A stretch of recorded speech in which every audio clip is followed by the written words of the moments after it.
Hello, my name is Gabriella Soya, and I'm presenting a project on the thesis Because of the 19th Amendment, All Women Gain the Right to Vote. I'm going to be opening up with a quote by Suzanne B. Anthony. It reads, "There shall never be another season of silence until women have the same rights that men have on this green earth." I'm going to read the 19th Amendment by definition, just in case people don't really know what the 19th Amendment is, or they don't know the part that I want to focus on, because it speaks volumes. So this is shortened. The 19th Amendment to the United States Constitution prohibits the states and the federal government from denying the right to vote to citizens of the United States on the basis of sex. Sex is a really key word in this, because what the 19th Amendment really should have said was that the 19th Amendment to the United States Constitution prohibits the state and the federal government from denying white women the right to vote. I believe this to be true because Jim Crow laws were still being enforced. So all women did not mean all women. If you don't know what Jim Crow laws are, they are laws that enforce racial segregation, and these laws were being enforced up until 1965. So that means that Black women had to go another 4 to 5 decades being silenced and not having a say in any presidential voting or any voting at all in that matter. So if we were stating that we cannot deny people the right to vote based on sex, then why weren't Black women being incorporated in that as well? Because a woman is a woman regardless of her color, but it wasn't seen that way. So Black women had to fight alone. White women and Black women stood together and fought the same fight, that being voting rights. And once the 19th Amendment was passed, white women just kind of gave up and gave Black women the cold shoulder and, just stopped fighting for voting rights because they got what they wanted, and kind of just left Black women high and dry to fight their fight alone. So I wanted to incorporate this article titled "The 19th Amendment and Its Outcome for African American Women," because it talks a lot about how many Black women participated in women's suffrage movements with white women. Even though Black women fought just as hard for those voting rights as white women, Black women were still left out of the 19th Amendment. This obviously led Black women to feel betrayed, because the second that white women got what they wanted, they kind of gave up. They didn't see the bigger picture, the fact that Black women, even though they were women, they were still being discriminated against and not allowed to vote, all because of their skin color, something that they didn't choose in life. And the same Black women that were still unable to vote once the 19th Amendment was passed are the same Black women who stood with white women and fought for voting rights and went above and beyond just like white women. Here I have another academic journal, and it is titled "For Black Women, the 19th Amendment marked not the end, but the beginning of the movement for voting rights." This talks about how Black women kind of knew that they weren't going to be included in the 19th Amendment, and even though that they knew that they would not be included in the 19th Amendment, they still kept fighting, and they still kept trying. They never gave up, and not giving up paid off in the end, but they should have been able to vote the same time that white women did. And so Black women organized citizen workshops and suffrage schools opened in church halls and YWCA meeting rooms, and Black women guided one another through the maze of the voter registration requirements. So even though they knew that they weren't going to be able to vote, they still made sure that one another was prepared, one another knew what they were doing and what was required of them once they were able to vote. So that just shows again how dedicated they were to gaining this right and being able to vote.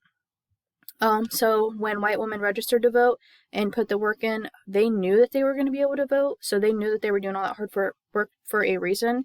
There was never a doubt that they wouldn't be included in it, and Black women did it without knowing that they were, knowing that they weren't going to be included in it, and so that should speak volumes onto their character and dedication as well. An academic journal titled "She Rose: The Struggle of Black Suffragists" talks about how it wasn't even bad enough that Black women were being denied the right to vote. They were also being belittled, put down, discriminated against, all because of their skin color, and they were generally excluded or minimized by white suffragists during the fight for voting rights. And that's terrible. I felt the need to incorporate what this author stated in here because it doesn't make any sense. Not only were, they being left out of a serious thing like voting, they were also being belittled and minimized at the same time, and just made it even that much harder to, stand up and fight this fight that they were fighting.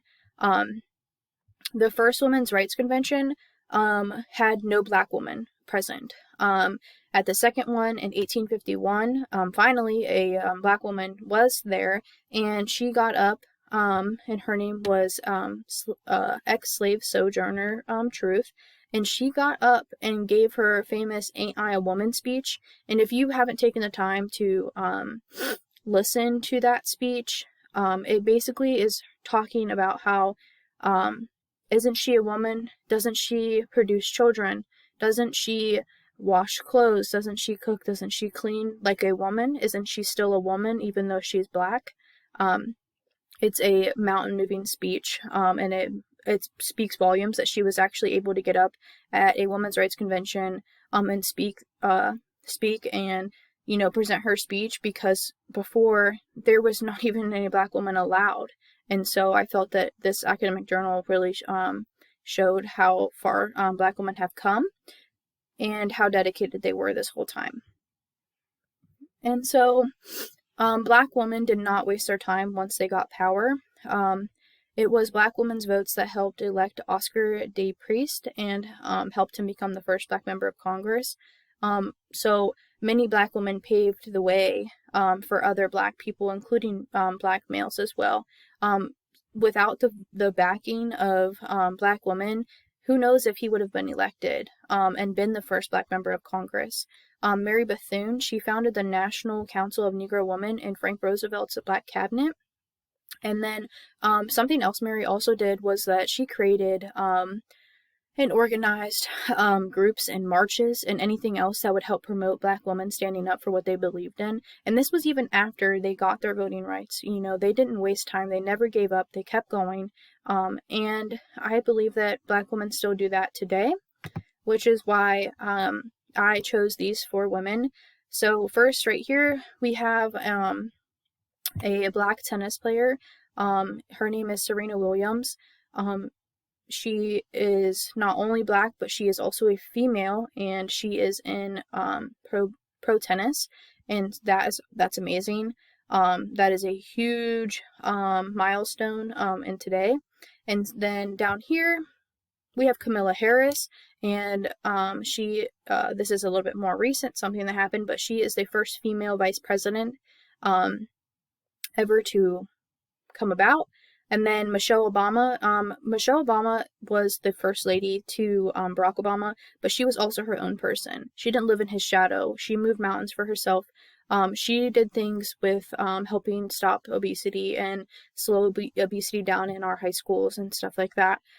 She was an attorney. She was an author as well, and she just was her own person, and she's a strong, independent Black woman as well. And then I also chose Beyonce because she is more than just a singer. She is a positive woman role model for all younger women to look up to, older women to look up to, women in general to look up to, and she's constantly promoting body positivity, and she is very feminine and is proud. And so I felt the need that to incorporate these 4 women. Because these are just another example of how Black women never waste time. They don't waste their power, and they don't take it for granted. And then here I have my works cited page.